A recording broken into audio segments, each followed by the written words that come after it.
होगा सर।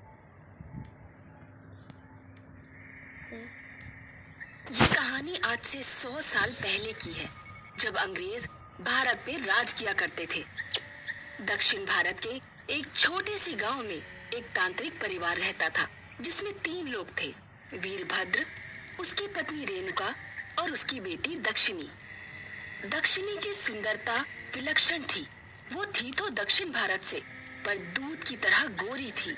बड़ी बड़ी आंखें और उनमें काजल दक्षिणी की सुंदरता को बढ़ाया करता था।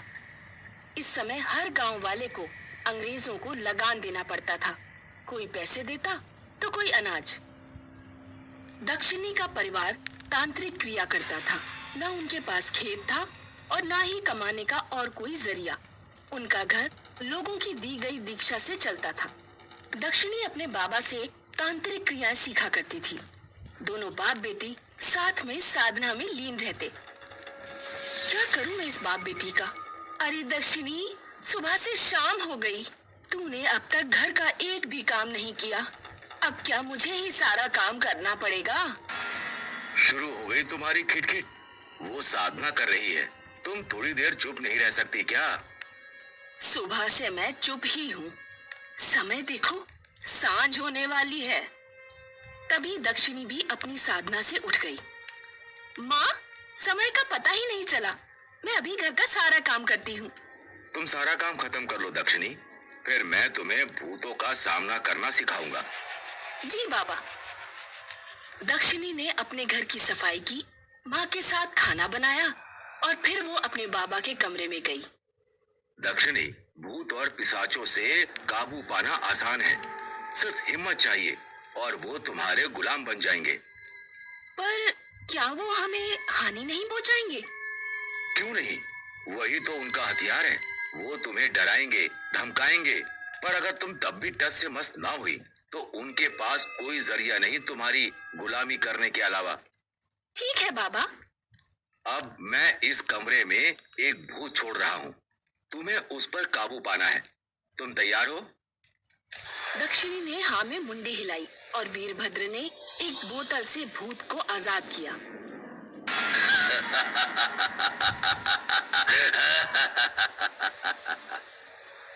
दक्षिणी, डरना नहीं। वो भूत दक्षिणी के आसपास घूमने लगा। जोर जोर से हवाएं चलने लगी और आसपास का सारा सामान जमीन पर गिरने लगा। दक्षिणी यहाँ वहाँ देख रही थी।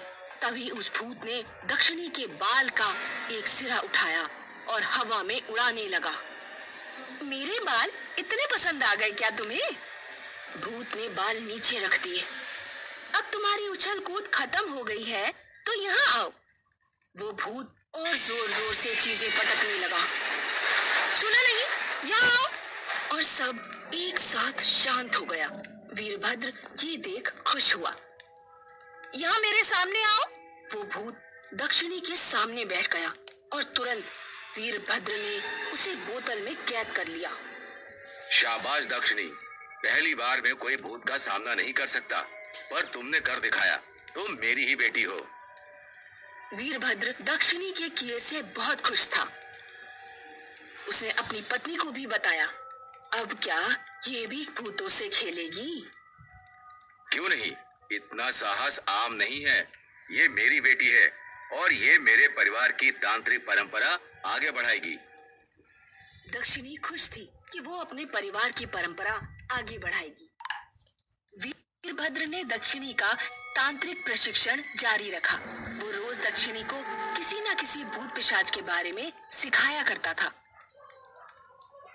अब 2 वर्ष बीत चुके थे और दक्षिणी ने बहुत सारे भूतों पर काबू कर लिया था। अब उसके पास भी कई बोतलें थीं जिसमें भूत रहते थे।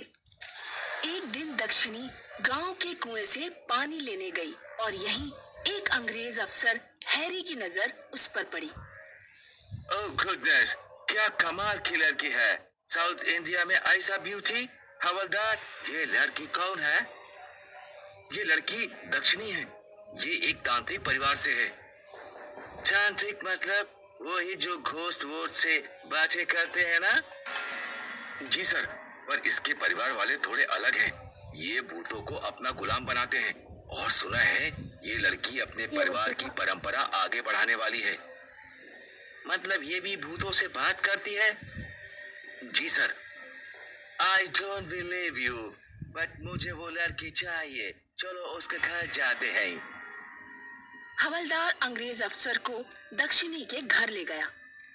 तुम लोगों ने कई सालों से लगान नहीं दिया। तुम्हें उन सब सालों का लगान एक साथ देना होगा। हमारी कमाई का जरिया सिर्फ भिक्षा है सरकार। हम कहां से लगान दें? वो हमें नहीं पता। तुम्हें कुल मिलाकर 100 रुपए लगान देने होंगे। सरकार, हमारे पास इतने पैसे नहीं हैं। तो तुम अपनी बेटी को हमारे साथ भेज दो। ये नहीं हो सकता सरकार। तो लगान भरो। ये बात सुनकर दक्षिणी आगे आई। मैं तुम्हारे साथ चलने को तैयार हूँ, लेकिन मेरी एक शर्त है। शर्त? क्या शर्त? तुम्हें मेरे साथ मेरे इस कमरे में सिर्फ आधा घंटा रहना होगा। अगर तुम रह पाए तो मैं तुम्हारे साथ चलूंगी, पर अगर तुम नहीं रह पाए तो कभी इस गांव की ओर तक नहीं आना।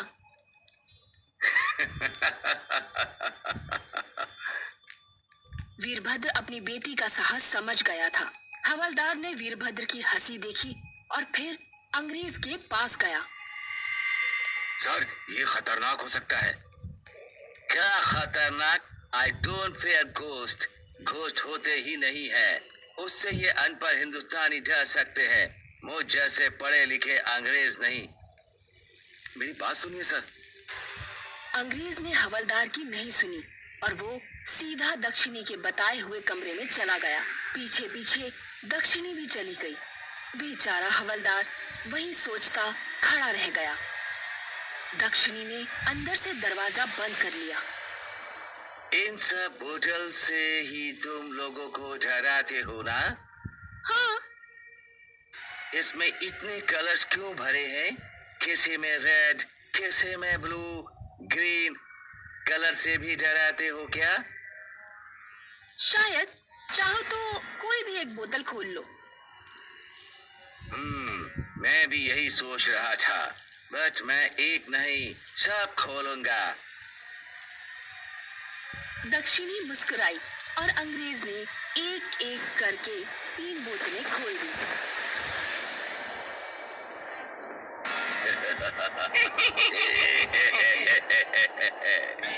जब अंग्रेज पीछे मुड़ा तो वो 3 भूतों को देखकर डर गया। Help me, help me! वो तीनों भूत अंग्रेज के आगे पीछे घूमने लगे।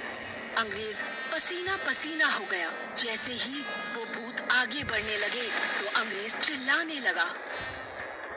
हवलदार, हवलदार, हवलदार! कोई नहीं आएगा तुम्हें बचाने।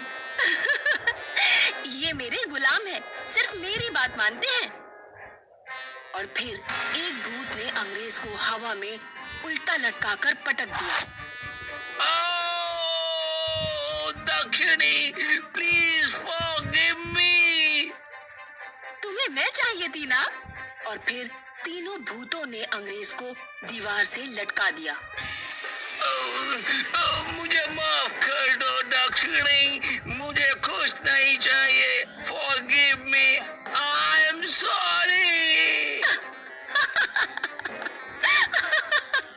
दक्षिणी ने कुछ मंत्र पढ़े और वो तीनों भूत अपनी अपनी बोतल में चले गए और बोतल पे फिर दक्षिणी हंसते हुए कमरे से बाहर गई। अपने अंग्रेज को ले जाओ और कभी इस गांव के आसपास भी मत दिखना। हवलदार भागता हुआ अंदर गया और जख्मी अंग्रेज को अपने साथ ले जाने लगा।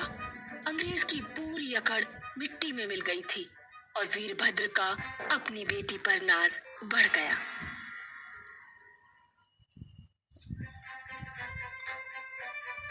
ये वीडियो बच्चों का आपको आपको बनाया है इसमें